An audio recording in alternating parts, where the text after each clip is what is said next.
Everybody's Coach Hula and hope you are well. So if you don't know, September is National Suicide Prevention Month. There's a new 3-digit number that we all have access to, which is 988. It's for the national hotline for suicide prevention. And if you don't know also, that number is basically a health emergency number too.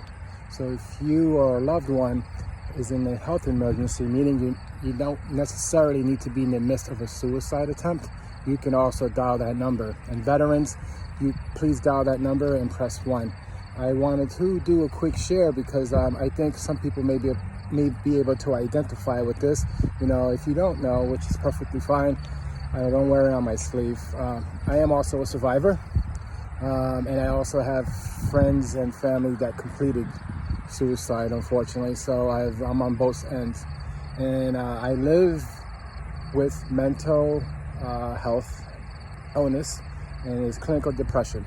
And I've had it since I was a kid, and there was a period when I was undiagnosed, and then when I was diagnosed, fortunately, I was in denial after that.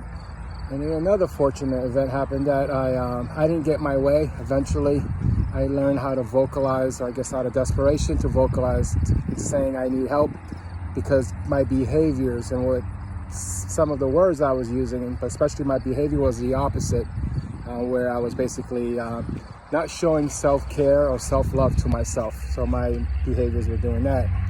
And then there was people who were saying, once I started to get support after, well, even before I said that I needed help, there was people trying to help me. Definitely from the medical community, because my recovery is inclusive. People were saying, we're gonna love you till you can learn how to love yourself. So if you don't love yourself, the day will come when you start to love yourself, even if it's a little bit. And I'm living proof. So please dial that number 988 if you're in a health emergency, especially if you're also thinking of hurting yourself.